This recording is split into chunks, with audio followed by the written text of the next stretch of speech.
Sabang sampai Merauke, berjajal pulau-pulau, sambung menyambung menjadi satu, itulah Indonesia. Indonesia tanah airku, aku berjanji padamu. Wih, Vivi lagi ngapain?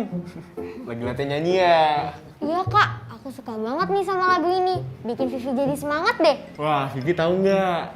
Yang dimaksud lagu dari Sabang sampai Merauke tidak hanya berjajar pulau-pulau loh, melainkan berjajar juga keberagaman ras, suku, dan agama yang membuat Indonesia menjadi satu.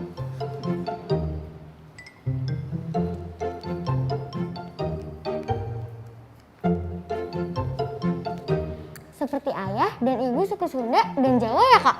Yes, betul banget tuh Vi. Keberagaman suku biasanya dipengaruhi faktor geografis maupun budaya tempat ia dilahirkan atau dibesarkan. Nah teman-teman di rumah, berasal dari manakah suku ayahmu? Bagaimana dengan ibumu? Apakah ia berasal dari suku yang sama dengan ayahmu? Tuliskan jawabanmu di buku kerjamu ya.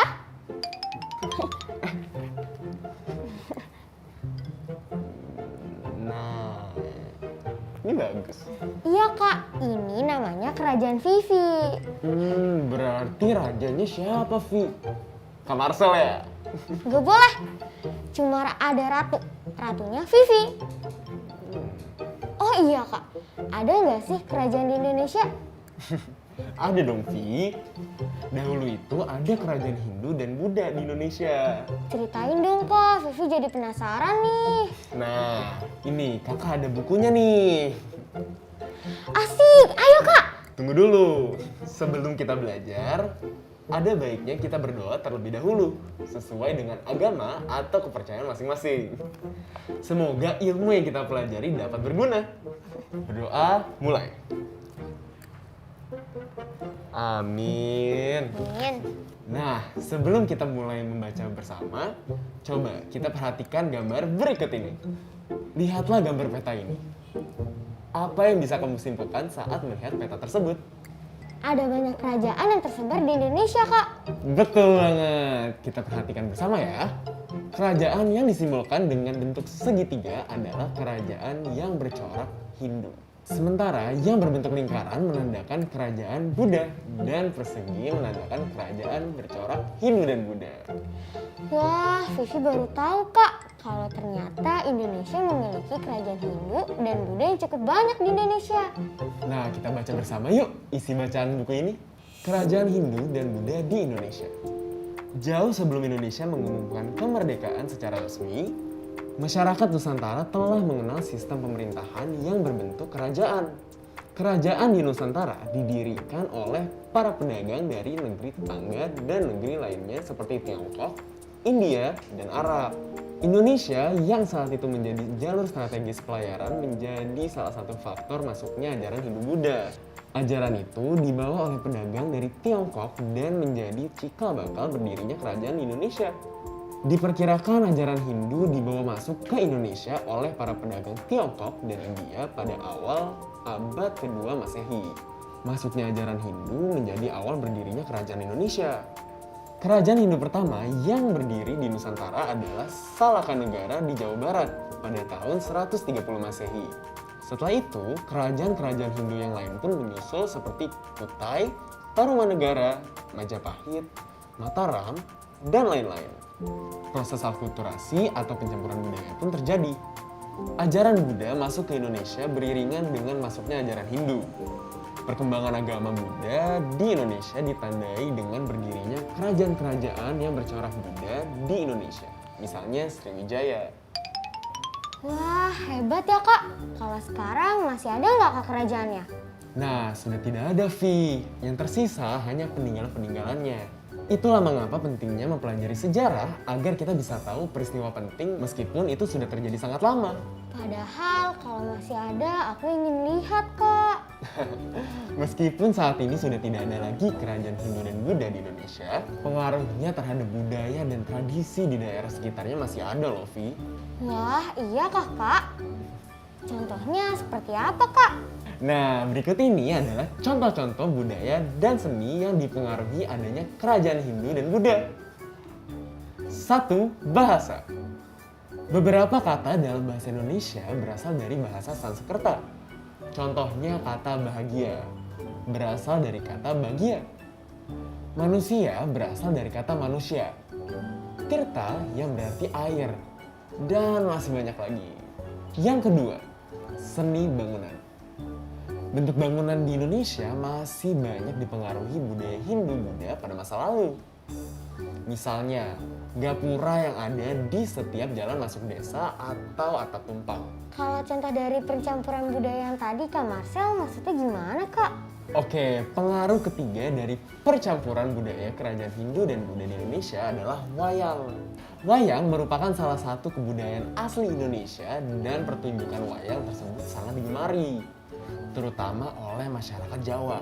Nah, wujud percampuran budaya dalam pertunjukan wayang itu terlihat dari pengambilan lakon cerita dari kisah Ramayana maupun Mahabharata yang berasal dari budaya India. Yang keempat itu adalah agama.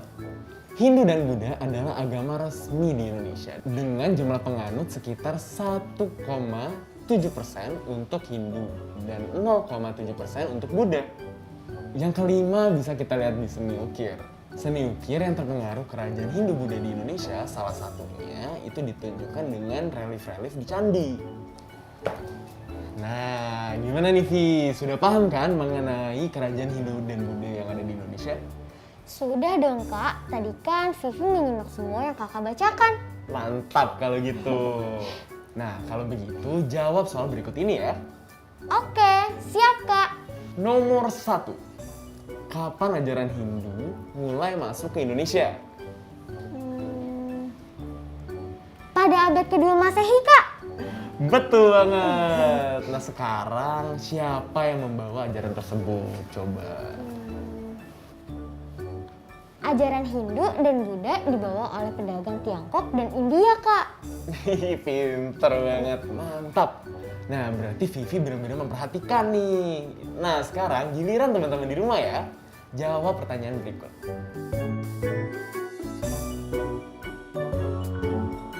Jangan lupa catat di buku kerjamu ya. Dan diskusikan hal ini bersama anggota keluargamu. Halo teman-teman, masih semangat belajarnya kan? Sekarang Kak Marcel akan kembali mengulas mengenai kalimat baku. Mungkin ada teman-teman di rumah yang masih ingat. Bulan lalu kita sudah belajar mengenai kalimat baku. Salah satu syarat kalimat baku adalah hemat dan tidak menggunakan bahasa lisan. Selain itu, kalimat baku juga tidak menyingkat kata atau menghilangkan imbuhan. Nah, sekarang coba kita ubah kalimat-kalimat berikut menjadi kalimat baku. Nomor 1. Adit membelikan adiknya 2 buah roti. Maka kalimat baku yang tepat adalah Adit membeli 2 buah roti untuk adiknya. Akhiran kan tidak diperlukan. Kemudian susunannya dibuat sesuai struktur kalimat lengkap. Kalimat kedua. Semua umat beragama harus saling sayang menyayangi. Kita ubah menjadi kalimat bakunya. Umat beragama harus saling menyayangi. Kata semua tidak diperlukan karena sudah terwakili dengan kata umat yang berarti para penganut. Kata ulang sayang menyayangi tidak efektif. Cukup ditulis menyayangi. Nah, sekarang tugasmu bacalah kalimat-kalimat di bawah ini dan ubahlah menjadi kalimat baku. Jangan lupa tulis jawabanmu di buku kerjamu ya. Dan mintalah anggota keluargamu untuk memeriksanya.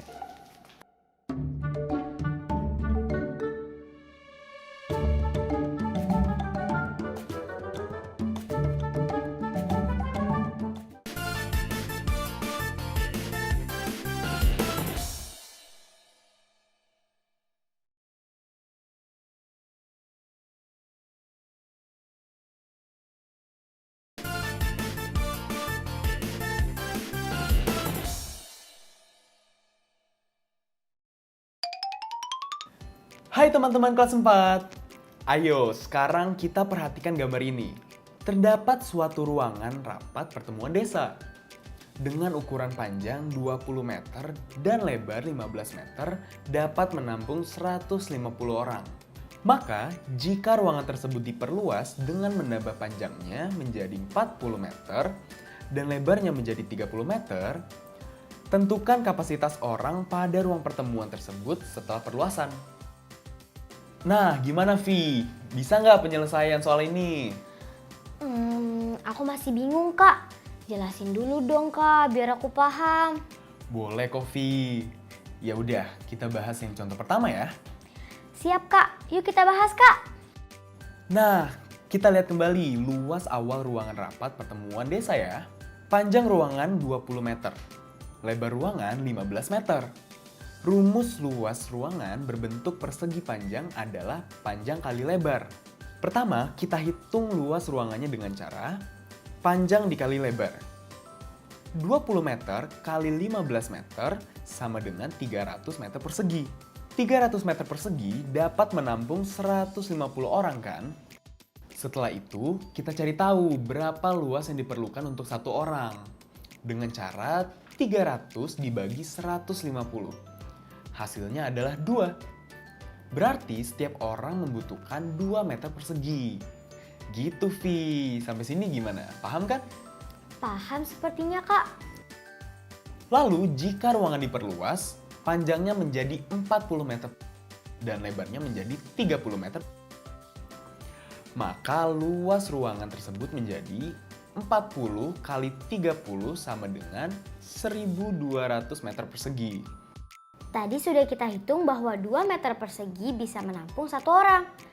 Maka saat ruangan diperluas 1.200 meter persegi bagi 2 meter persegi sama dengan 600. Jadi setelah diperluas, ruangan itu mampu menampung 600 orang. Bukan begitu, Kak? Nah, tepat sekali. Wih, Vivi udah paham sekarang ya. Bangga deh kakak. Tingkatkan ya. Nah, gimana teman-teman semua nih? Kalian masih semangat kan? Mantap. Nah, Vi, kakak jadi inget nih, kakak mau nanya sesuatu ke kamu. Boleh lah, Kak. Mau tanya apa? Kamu tahu apa itu pancawara nggak? Hah, pancawara? Apaan tuh, Kak?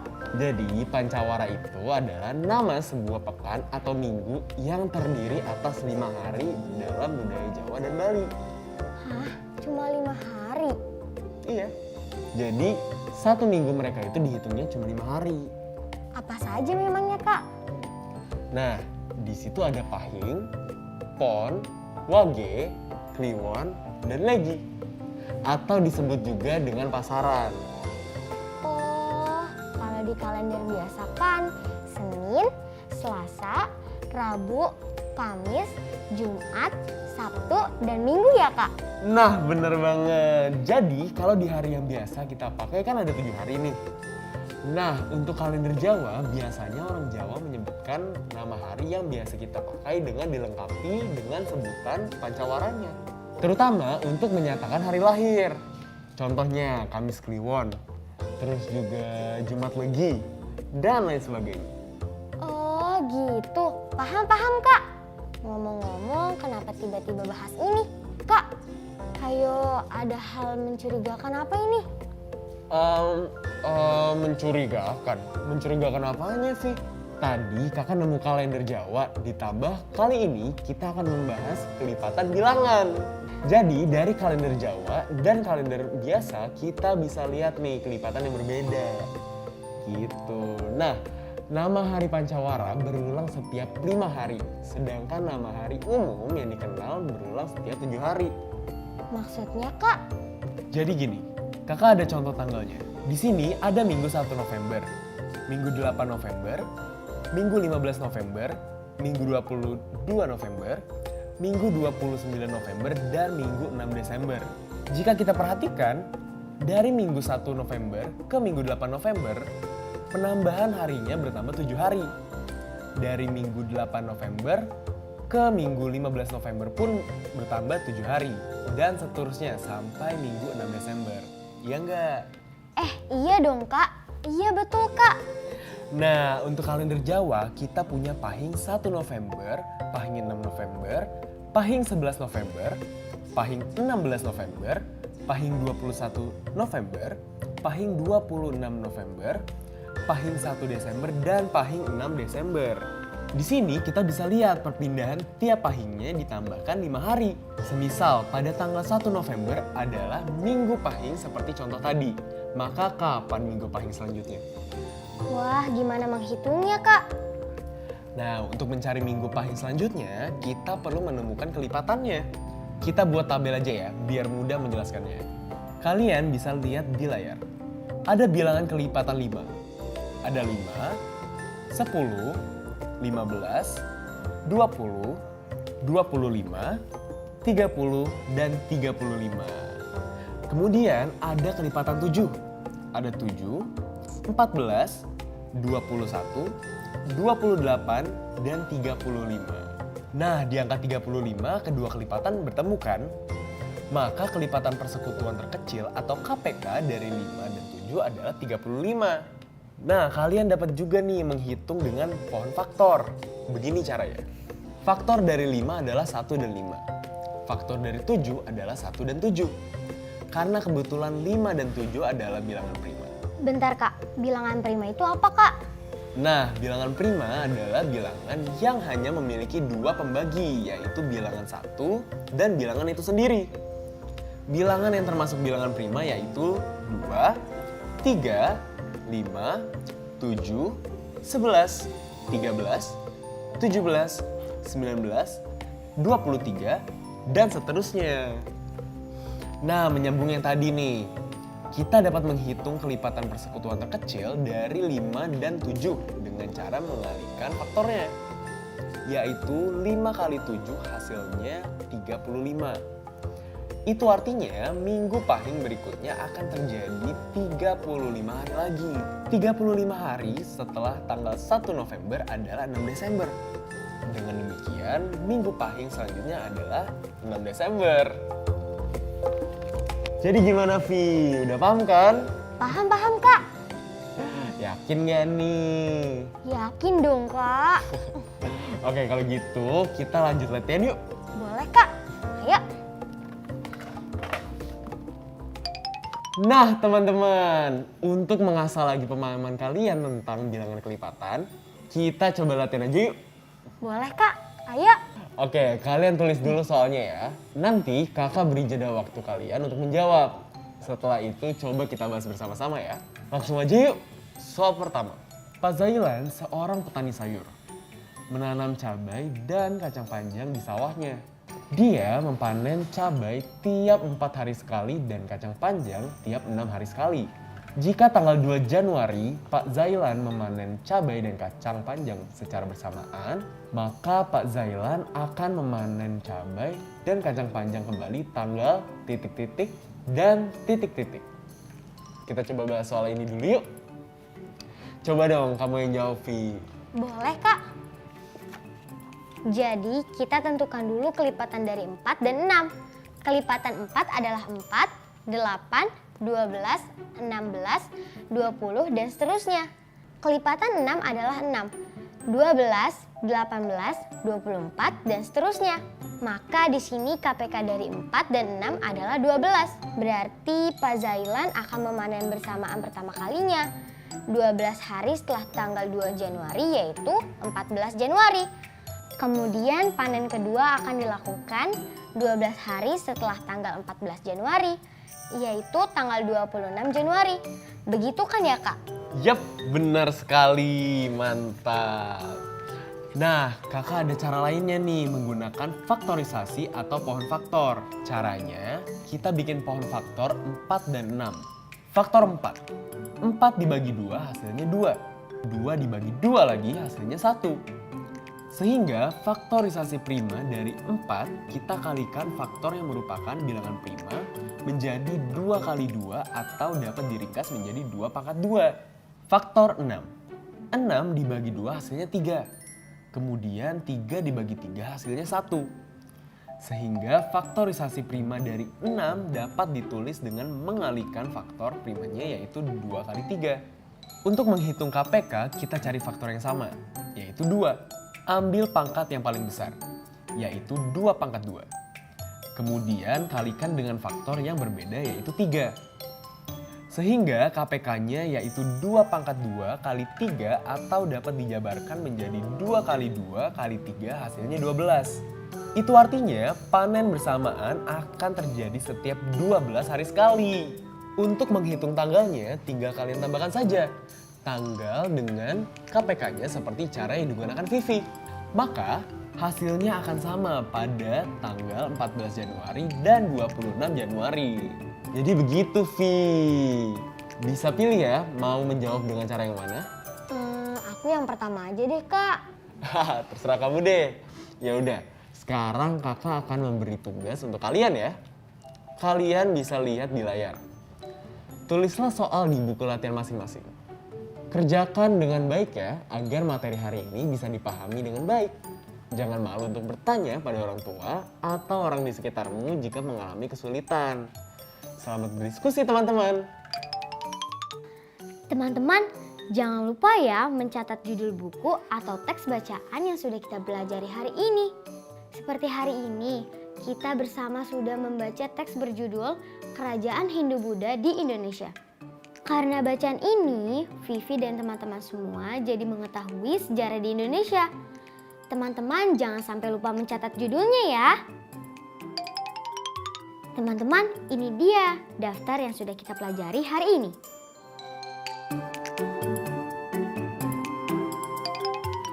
Nah, selesai deh perjumpaan kita hari ini. Aku juga lagi lapar nih. Jadi sekarang kita sekalian pamit kan, Kak? Iya nih teman-teman. Nah, kakak hanya mau berpesan kepada kalian. Jangan bosan mencari ilmu setiap hari ya. Jaga kesehatan, jangan lupa makan dan istirahat yang cukup. Serta menerapkan 5M, yaitu teman-teman mencuci tangan, memakai masker, menjaga jarak, menghindari kerumunan, dan mengurangi mobilitas. Sampai jumpa lagi teman-teman. Dah.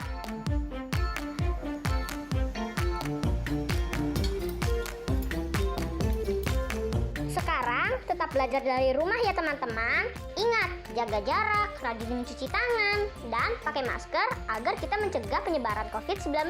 Sampai jumpa!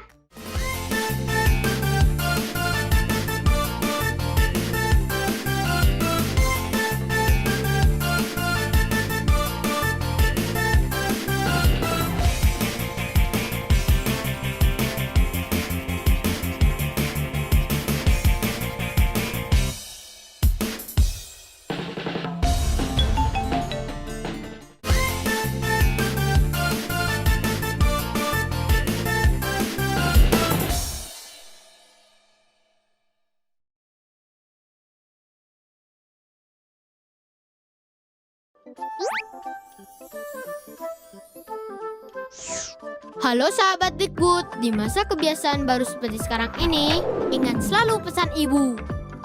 Keluar rumah kalau penting saja ya nak, ingat untuk selalu 3M.